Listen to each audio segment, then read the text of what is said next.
Disappointment. Eternal.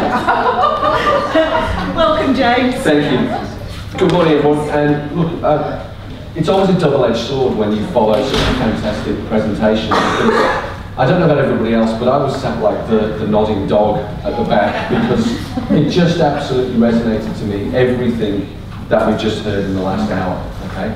Because words are powerful, and mindset is hugely powerful, particularly when you're looking at your business strategy and innovation. So before I kick off into all of the things I'm trying to remember, there were two little things that came out of that last session and I really want to share with you. The first thing, when I started my business, I did what everybody does. Okay? As humans, we sit down and we go, what's the worst that could happen? Okay? Who's asked themselves that question?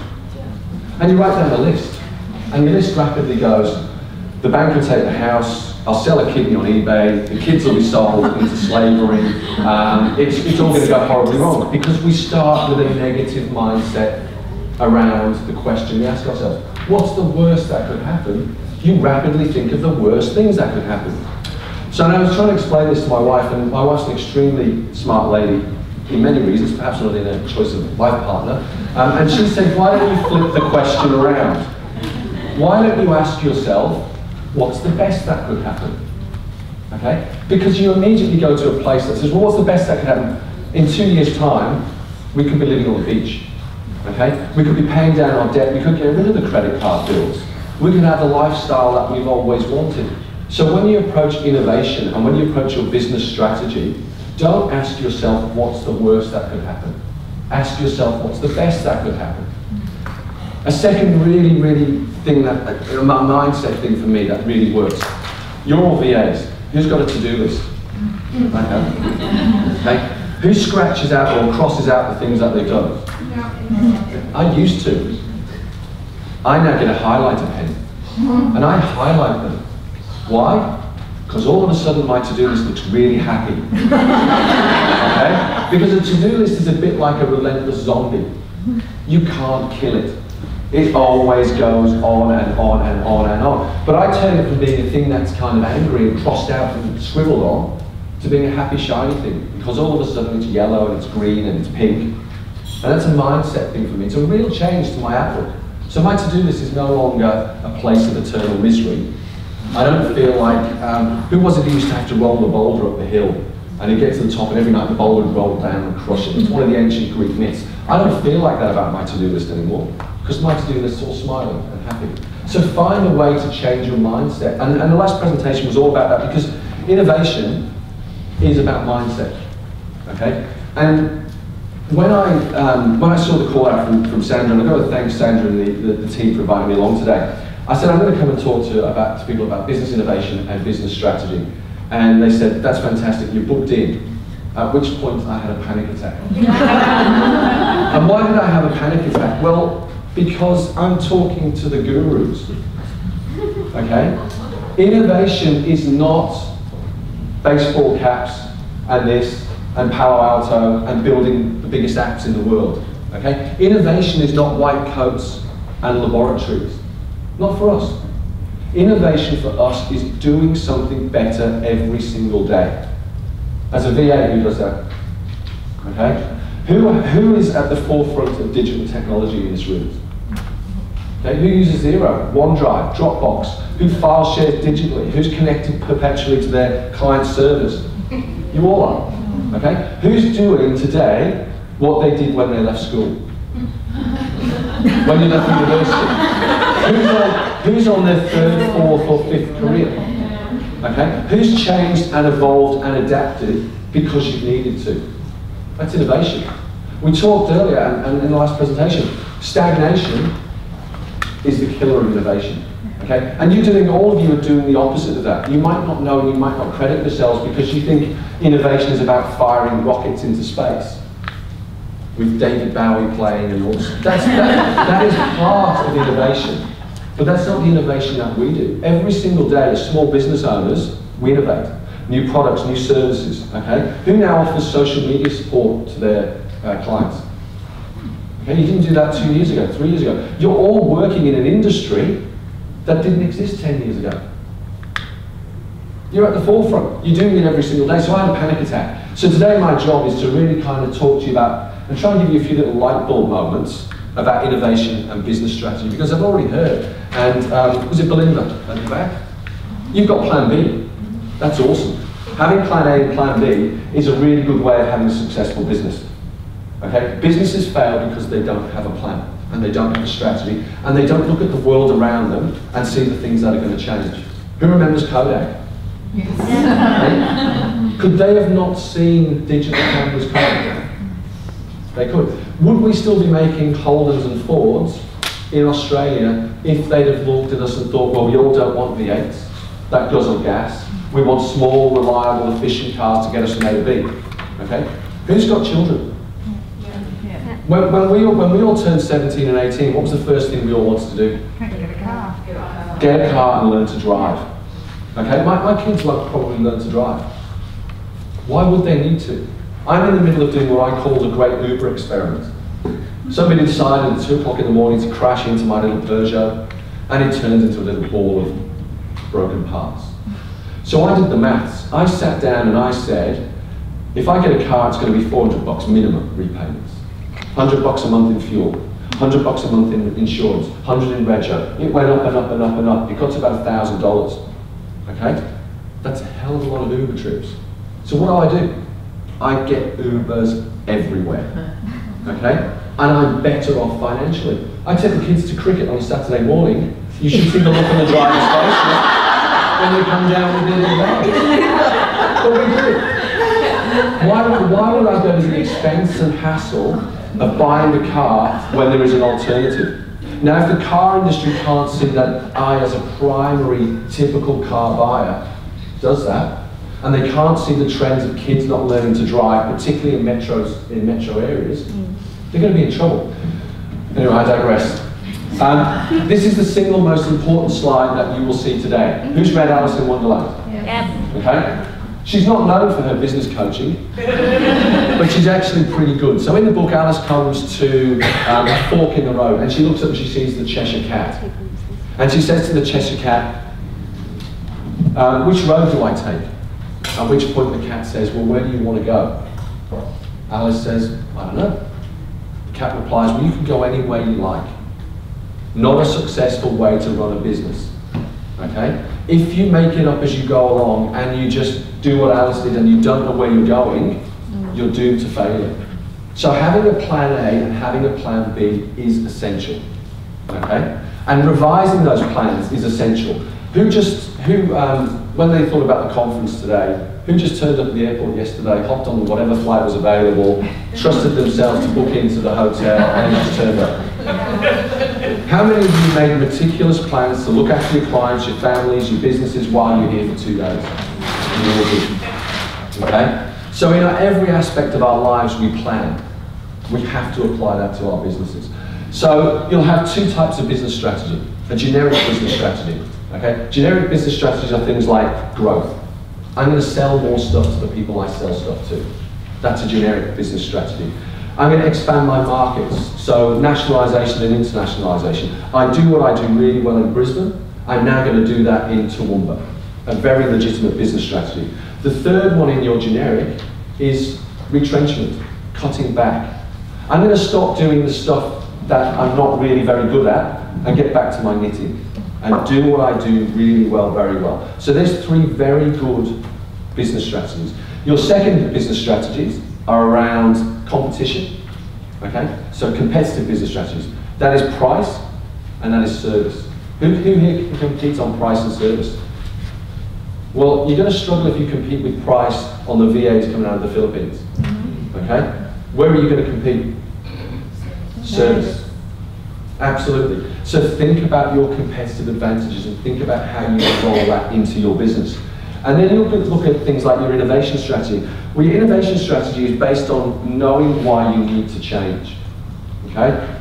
If Kodak had an innovation strategy, they'd have been really successful. The other example I use is Nokia. Who remembers Nokia? Yeah. Okay? I'm currently, who had a Nokia 3310? Yeah. I will buy your Nokia 3310s because I'm currently coating the outside of our house in them. Because I know that when Trump and Kim Jong-un finally press the button, I'll survive, because they were nuclear proof. Okay? They still imagine that, exactly. I once drove from London to Manchester with my Nokia 3310 in the engine bay of the car, because I used the light to change the oil in the morning, and I put it down and I left it and I drove 300 miles in the rain and in the wet, and the phone worked when I got there. Okay? Nokia didn't have an innovation strategy. They didn't see that people wanted touchscreens, emails, cameras. I still remember the conversation I had with people, why would I want a camera on my phone? Okay? And then I went and bought one of those big expensive DSLR things that I take on every single holiday and leave in the hotel. Of every single holiday. Okay? So have an innovation strategy. Classic innovation strategies. McCafe. Okay? 10, 20 years ago, we all hate McDonald's. They're making our kids morbidly obese, they're giving everyone diabetes. So McDonald's saw this and they thought, well, if we just keep serving up the same products, we're in trouble. So they built McCafe. It is an Australian phenomenon. Okay? It is such a success rate. It's its 25th anniversary at the moment. The reason it works, I take the kids there after footy on a Saturday, okay? And I don't feel guilty when I have my coffee and I have my banana bread, which I don't. Look, I hoy into the Big Macs like everybody else. But I don't feel guilty because it feels like a healthier experience. So they saw the trends in their market and they adapted to it. So you can have a strategy in innovation around consolidation, making sure you still survive doing what you do well, okay? Another example, and this is a growth innovation strategy, Uber, okay? How many Uber drivers, the founders of Uber, they were all taxi drivers beforehand, weren't they? No, of course they weren't. Okay? They looked at the market and they said, we can do something better in this market because the incumbent is lazy, the incumbent takes it for granted, and we're going to disrupt it. Yeah. Airbnb. Yeah. Okay? I went on a family holiday to the UK, first time in 10 years. How many hotels did I stay in? None. Okay? Central London, an apartment for 5 of us for less than the cost of a single night for one of us in a hotel. They've disrupted a market, they've gone and done something radically different. So your innovation strategy will focus around consolidation, okay? Doing what you do even better than before, or growth. What can I do that is disruptive? So hang on a second, virtual assistants, a disruptive play on innovation in a market sector, okay? You're doing it every single day of the week. You are disrupting and doing something different. You're innovators. Okay? None of you have invented or shot a rocket in space. But every single day you have done the left-hand side, right-hand side, I don't know, the orange ones. Okay? You've done the orange ones. You've done incremental innovation. What can I do every single day to improve my business, to improve the business of my clients? Okay? My incremental innovation, 0. Okay? I am crap at numbers. If I don't have 0, I will go to jail because the ATO will catch up with me. Okay? So my innovation is, do I try and do all of my accounts myself, which will end in disaster, or do I pay 20 bucks a month for a bit of software to do it? That's simple innovation. Okay? You then have open innovation. Can I do it all myself? Of course not. So who can I work with to help me innovate? Who are the smart people I can talk to? And I would say that there are 49 of you in the room who are smart people who can talk to each other to help each other innovate. Because all of your businesses, although you're in the same field, will be nuanced and slightly different depending on the clients you work with. Somebody might know an awesome social media platform that's cheap and effective and can spread your messages across every channel. Tell each other about it. And you're not competing against each other. You're competing against everybody else. You're competing against all the people who aren't smart enough to be here today. Okay? That's the way to think about it. And then on the other side, you've got radical and closed. Okay? Radical innovation is inventing the new stuff. Okay? We're not here to do that. If we do, that's fantastic, but we're not here to invent a new drug to cure X, Y, and Z. Okay? That's not our role. We're better every day. And then you have closed innovation. So drug companies, they do closed innovation. They don't want anybody to know what they're working on in case it gets stolen. Okay? So focus on the orange. Better every day and using people to help you. I put this slide up because this person is the most innovative brand on the planet. Okay? The pinnacle of small business innovation and the most relevant brand for all of you here. Why?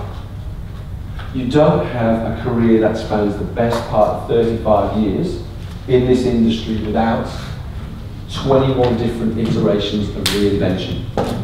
Changing and adapting to meet the needs of your market. Okay? Just a phenomenon. You know, and what she's really good at as well, Madonna, is she's really good at sticking to her knitting. She tries other things, and when they don't work, she stops doing them. Who's seen any of Madonna's movies? Okay? She tried it, it wasn't great, so she stopped doing it. Who's read any of Madonna's books? She tried something different, it didn't work, so she pulled it back to doing what she does well. And this is why she can come to Brisbane, as she did 2 years ago, and sell out a concert in minutes. Okay? Because she keeps herself relevant with her audience. So think like Madonna. How can you adapt every day to meet the needs of your market? She is the single most influential, I think, and relevant, innovative brand for everybody in this room today.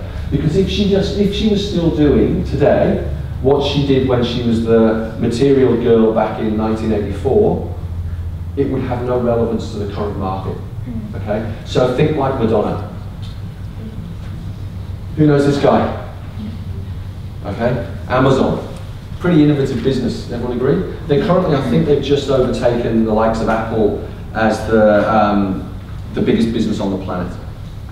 Now, where do they make their money? Doing one-on-one. No. AWS, Amazon Web Services. They are the biggest hosting company on the planet. Yeah. Netflix, all of those things run on AWS service. Sorry? Zero. They all run on AWS. Now, where Amazon are really smart is they innovated and they created AWS by accident. So their biggest single revenue stream comes to them through having a problem internally. Now, their problem internally was you'd all go on to order the new Harry Potter book when it came out, and Amazon would just grind to a massive juddering halt. And a really smart person internally said, I think I can fix this. And the founder and the CEO of Amazon said, okay, here's the resource, off you go, you fix the problem. And out of that came Amazon Web Services. And that was kind of smart. It meant that when we jumped online to order a product, Amazon's website didn't fall over. But that wasn't the smart bit.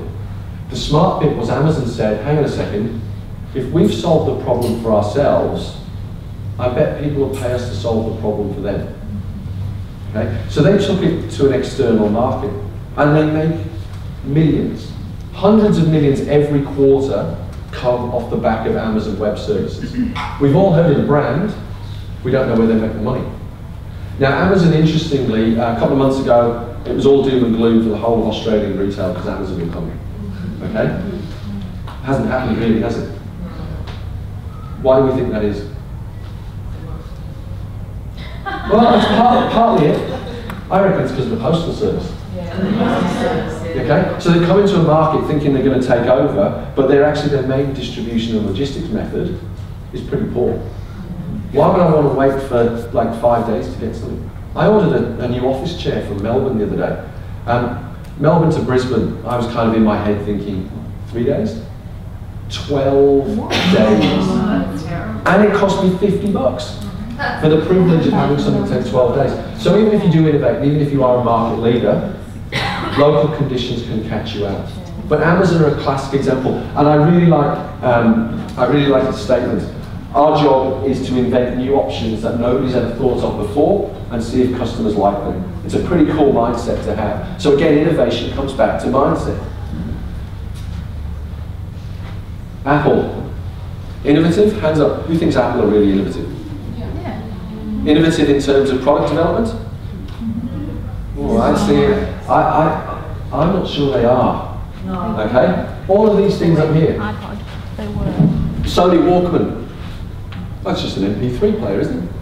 Okay? The Rio MP3 player, on the market over a year before the iPod.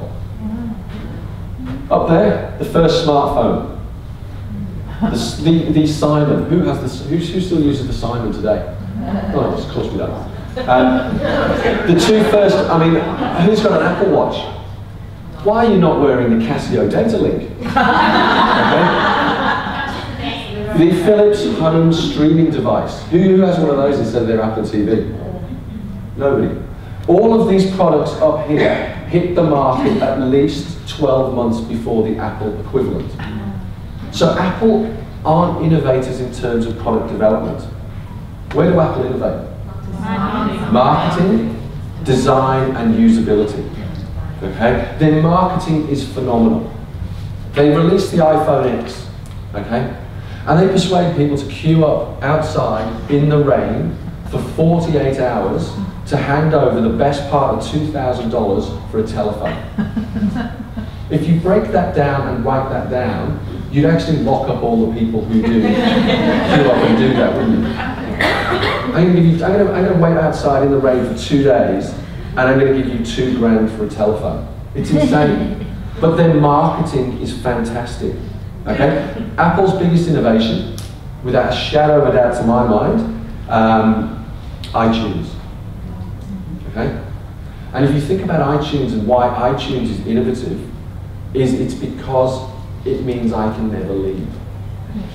Okay? How much money have I spent on iTunes? I don't know. Okay? But I can never go anywhere else because I've got apps, I've got music, I've got videos, I've got TV, I've got hundreds of dollars invested in this platform, and I can't go anywhere else. So much so is I've got an iPhone. Wife's got an iPhone. 2 oldest boys, guess what they've got? iPhones. Okay? We've also all got iPads. And even my daughter, who's 5, has an iPad. We can never leave. Okay? We're locked in forever. There are thousands of dollars invested in Apple products. So their genius and their innovation is stickability. So think about, in your role as VAs, how are you stickable? How are you essential and so essential for your clients that you can never leave? They can never leave you, okay? Because you all are. Because I can guarantee that each one of you will know something about your client's business that they don't know themselves. Because you have insights, you have information, you have knowledge, you have experience, you have context that they may not have. So work on your stickability, okay? Work on the glue that binds you into your clients, because it's very, very powerful. And think like Apple. You don't need to be first to market, be best to market. And be the best experienced. It's such a classic story. So how do you go about doing it? Okay? Well, first you've got to know why you need to innovate. That's important. So let me give you an example. What's the most innovative country in the world?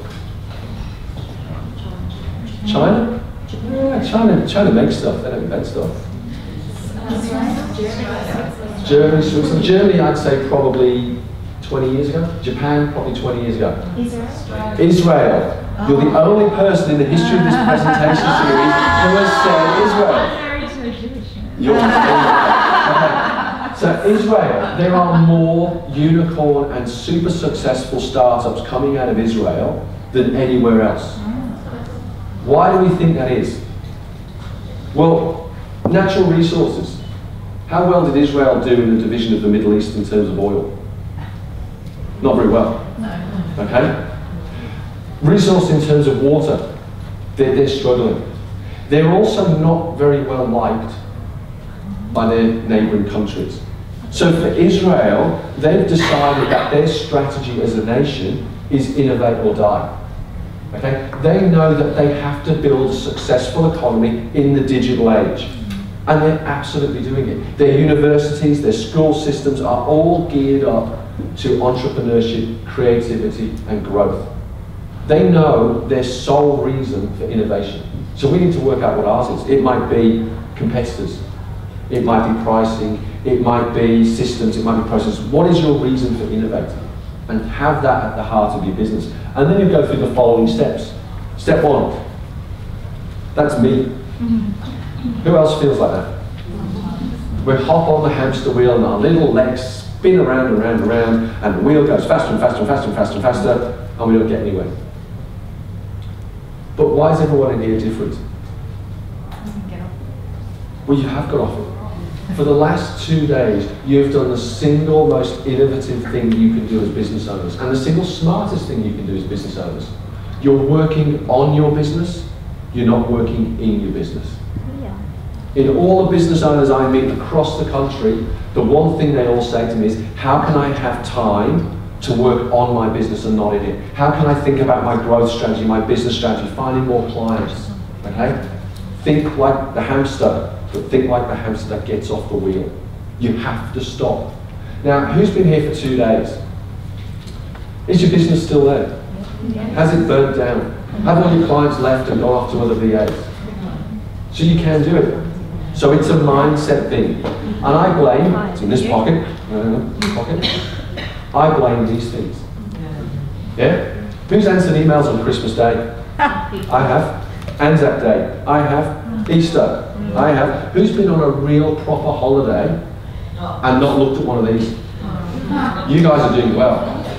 On our recent holiday to the UK, I thought I was going to be murdered in my bed when I was on the phone at 2:30 AM arranging an interview for somebody in Brisbane to talk to the local ABC radio. All because of these. Who remembers long lunches?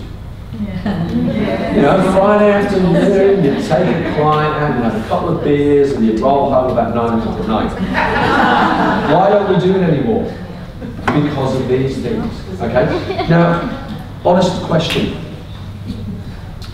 Who's got the Dual Blitz or Angry Birds or something like that on their phone? Put your hands up. Okay, who's got a game on their phone?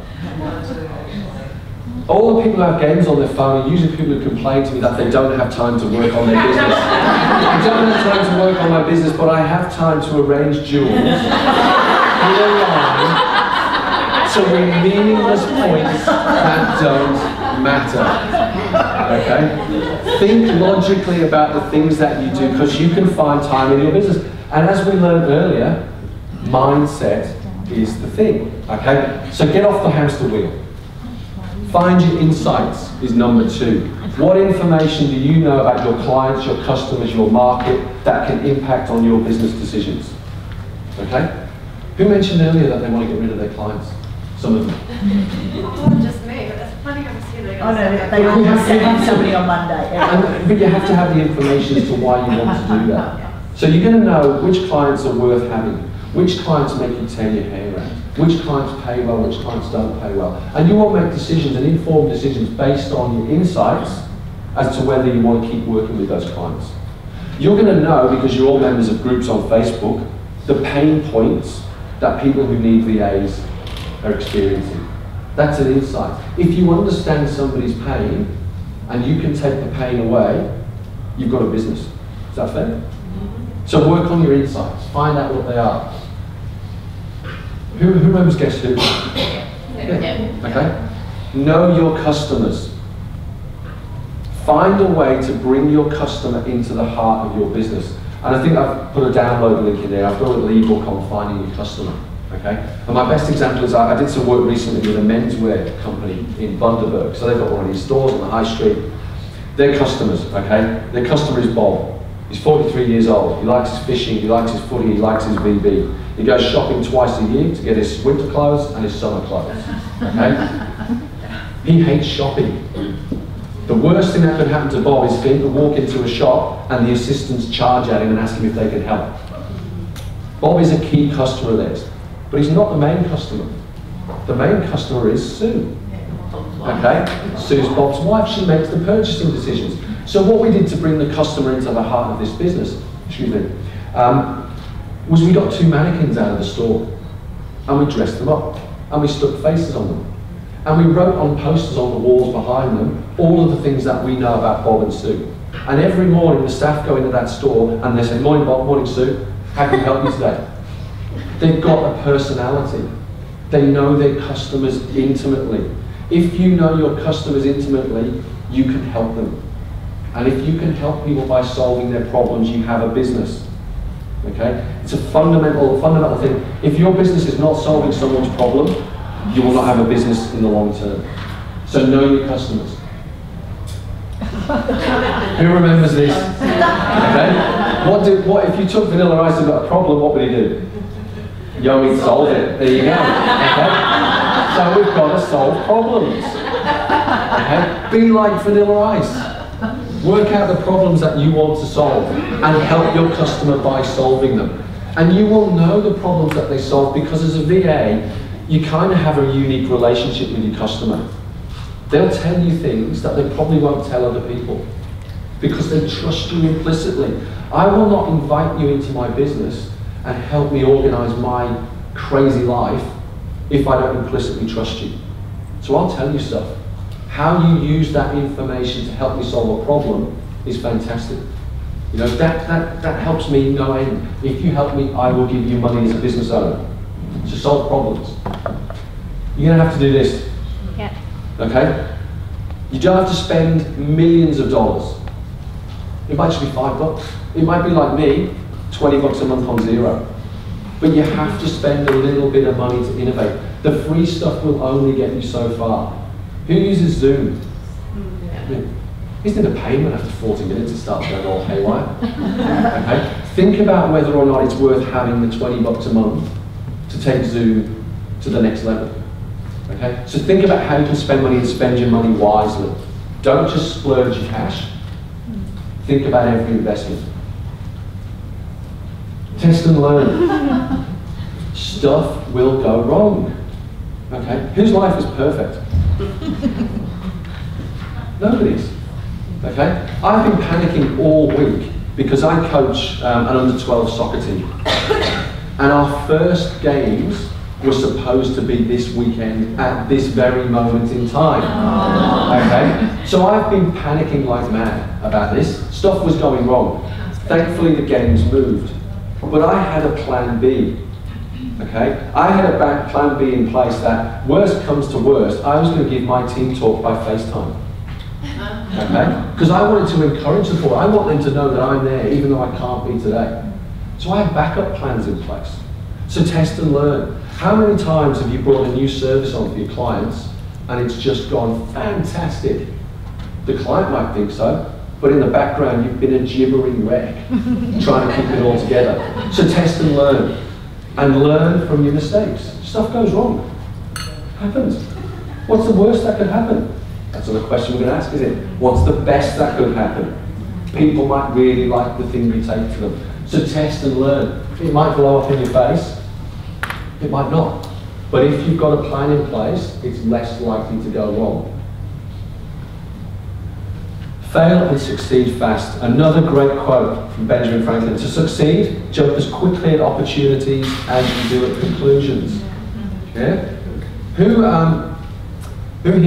here believes in luck? I do. You make your own luck. Who said that?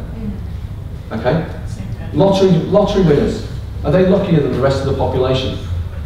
No. They're luckier than everyone who didn't buy a ticket, though, aren't they? Okay? Again, it's a mindset thing. There's been really intensive studies out of Oxford and Cambridge and MIT and all these places about luck. Luck is not a thing. Seeing an opportunity and going for an opportunity is what sets lucky people apart from those who don't believe they're lucky. Again, mindset. Okay? It's so important in innovation.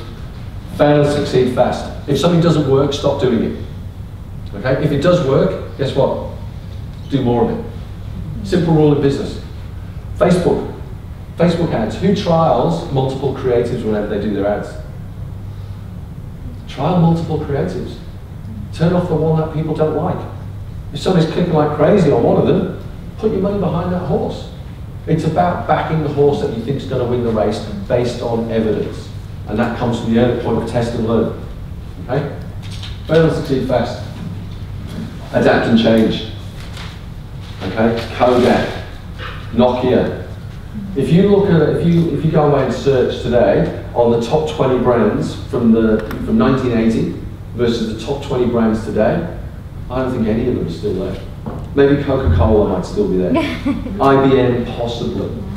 Okay? They didn't adapt and learn. IBM, the head of IBM at one point, I believe, said, there will only need to be 7 computers in the world. Okay? Yeah. Per person, exactly. Per person. Yeah. I mean, we've all remember it. But IBM sold their PC business because they didn't think there was a future in it. And they sold it to a company who's got a Lenovo. Yeah. Okay? I believe that used to be IBM. Wow. So you've got to look at the trends and you've got to look at things that are going on and you've got to continually adapt and change. As we said earlier, when you first started your career as VAs, are you doing exactly the same things today? No. You've adapted and you've changed. Okay? So think like Darwin. Okay? There's a reason that we go on and we change and we do things differently, and it's crucially important. My business is less than a year old. It's called Social Beast because it was an awesome name for somebody who was going to do social media for people. Guess what I do now? No social media for people. Okay? But I bought t-shirts and I've got an awesome name. Okay? I now do consulting and strategy and much more speaking and all this sort of stuff. Social media, I don't jump on and do your Facebook posts anymore. My business adapted and changed, but I'm stuck with the t-shirts and I like the name.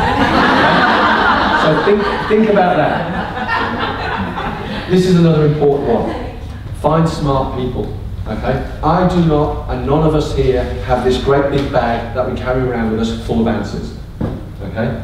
Find smart people and work out how they can help you in your business. Smart people I deal with? Accountants. Because as we all know, I'm rubbish at numbers. So I need my accountant to be a smart person I rely on.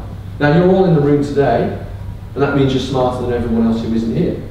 So build your networks. In the break, as was mentioned earlier, go and connect with people. Go and find networks. It builds resilience, it builds connection, it builds business opportunities, okay? I'm somebody who hates, my idea of hell on earth is going to a networking group, okay? But I have to do it. It's essential.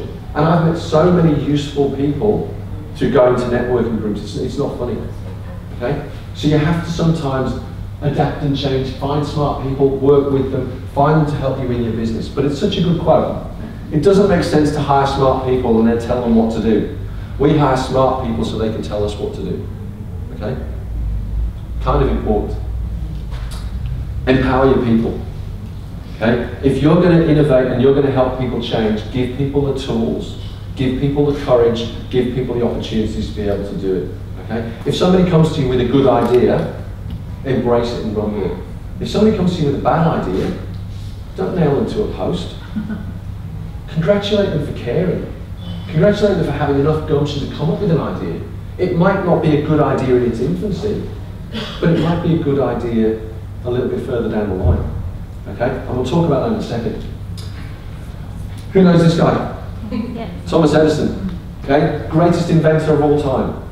The Wizard of Menlo Park. Over 10,000 patents to his name by the time he finished. Famous quote from him. I've not found 10,000 ways to fail. I've found 10,000 ways something wouldn't work. Okay? Again, it's mindset. Now, he invented, let's think, photograph. So Madonna, she wouldn't be here if it wasn't for Edison. He invented the cinema camera. We wouldn't all be watching TV if it wasn't for Edison. He also invented some absolute stinkers. The Edison Electric Pen.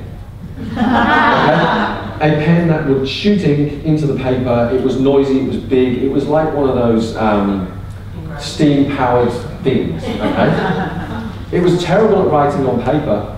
What was it really good at? Who's got a tattoo? All delivered by a modern version of the Edison Electric Pen. Edison wasted 10 years of his life trying to split ore out of rock using supermagnets.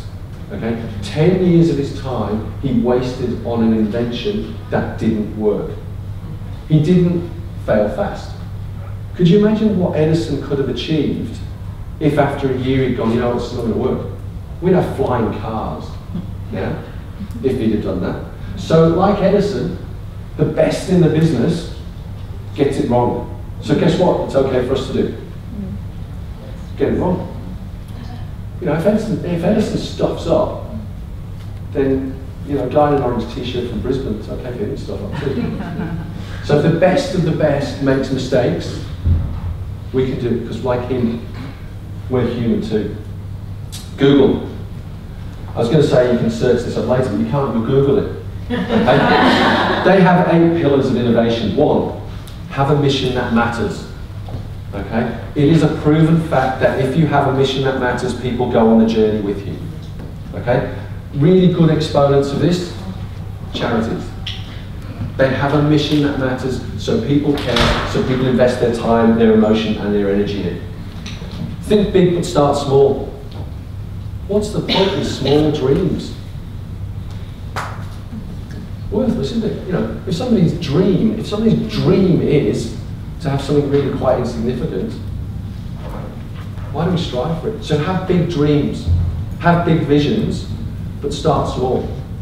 Your vision might be to have a team of 20 VAs in your sprawling empire that services all the needs of your clients. You start with 1. Don't go and employ 20 tomorrow. Go with 2, 3, 4. Have a plan to help you do that. Strive for continual innovation, not instant perfection. Okay, who does this? Let me think. Who buys first-gen Apple products? Not me. You have. Great experience, wasn't it? I've still got mine. Have you? I always buy second-gen Apple products. Yeah. Because by that time they've gotten the bugs out of it.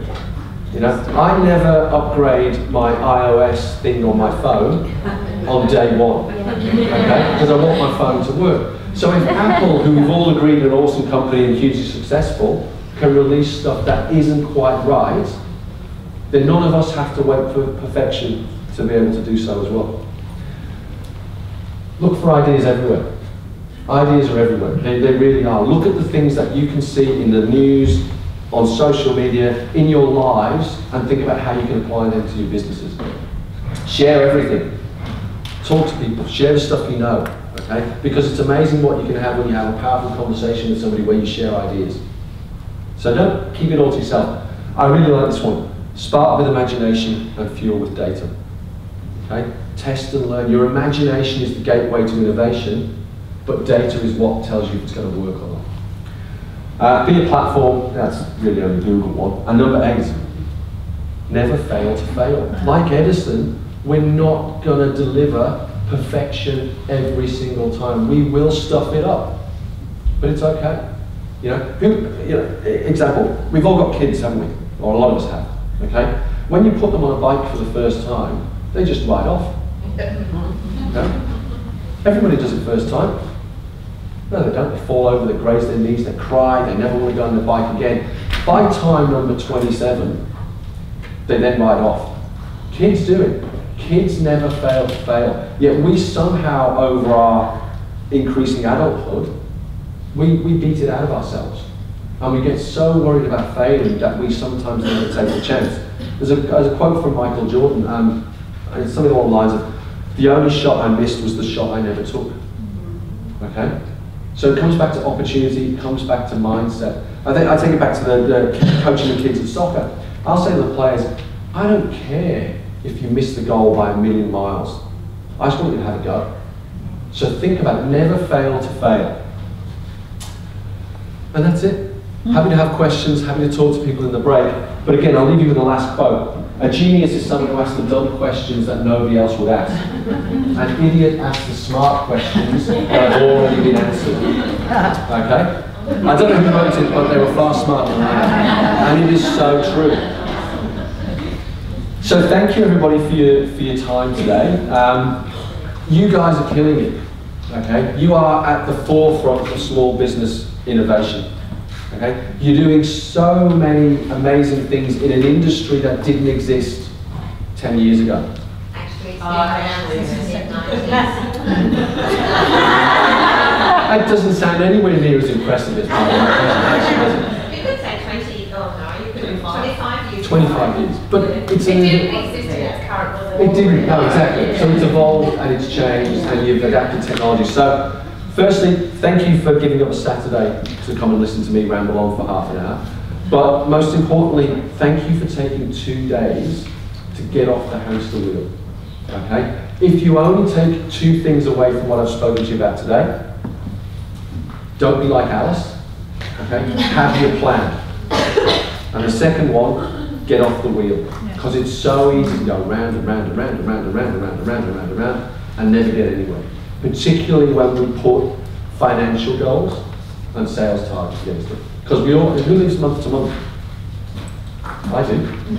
You know, my month is defined by when my mortgage payment goes out. Okay? It's so easy to get stuck in that cycle of 15th of the month, 15th of the month, 15th of the month. Okay? Take a step back and work out 3, 6, 9, 12 months in advance. So thank you everybody. I believe it's quite